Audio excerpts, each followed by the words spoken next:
kulliha taksur rijala mahabatan wa jalala.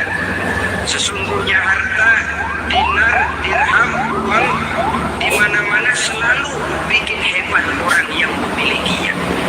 Coba lihat orang yang punya sama yang tidak punya.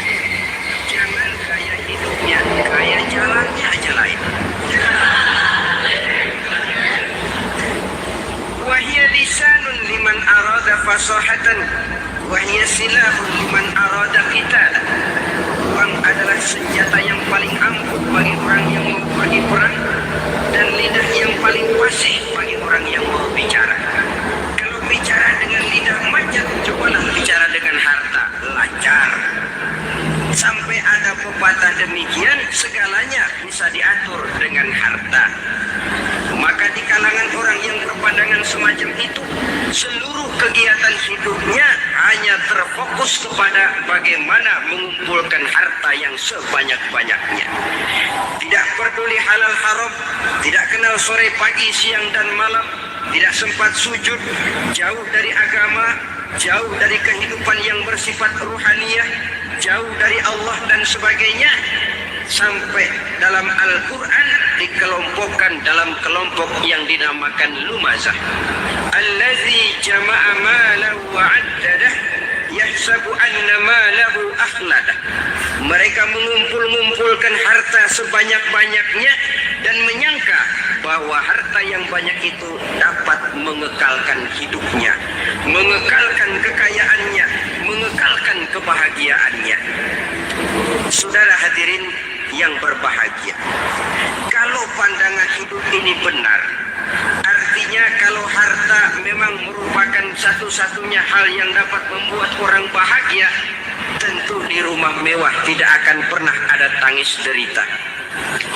Tentu di satu tempat di mana fasilitas hidup serba menunjang tidak ada yang namanya penderitaan. Tapi suka dan duka, sedih dan gembira, senyum dan tawa adalah milik setiap orang, baik dia punya harta maupun dia tidak punya harta.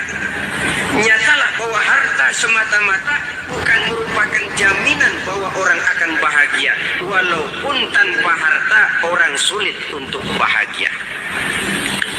Saya mau cerita, ada orang super kaya. Namanya Aristotle Onesimus, Raja Tanker Yunani. Dia punya kapal tanker saja konon sampai 11 banyaknya. Punya perusahaan penerbangan yang disebut Olympic Airlines. Punya hotel di berbagai kota besar di dunia ini, sejak dari New York, London, Paris, Rome dan sebagainya.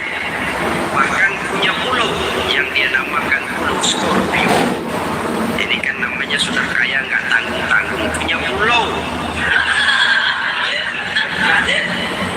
Nah, dia punya 2 orang anak, yang satu laki-laki namanya Alexander, yang satu perempuan namanya Maria Onesimus. Seluruh harapannya tertumpah kepada anak lakinya Alexander ini, yang akan meneruskan usahanya, meneruskan kekayaannya, meneruskan dinastinya. Apa yang terjadi? Ternyata anak yang dia harapkan yang bernama Alexander ini mati muda dalam kecelakaan pada waktu dia olahraga. Apa olahraganya? Namanya olahraga anak orang kaya, golongan jet set. Olahraganya olahraga pesawat terbang. Jatuh. Ya nggak kaput, habis mati. Tinggal satu anak perempuannya, Maria Onesimus. Tapi anak perempuan ini juga malah urakan. Terakhir dia pacaran, bahkan kemudian kawin sama orang Rusia. Rupanya Aristotle Onesimus ini broken. Kekayaannya yang berlimpah ruah, perusahaannya yang begitu banyak, siapa yang akan meneruskan? Siapa yang akan menggantikan? Sampai kemudian dia mengurung diri di Pulau Scorpio dan mati di sana secara mengenaskan. Seorang multi-jutawan, seorang yang super kaya, mati menyendiri di pulau sepi. Ibarat kata pepatah, anak ayam mati di lumbung. Bukan kekurangan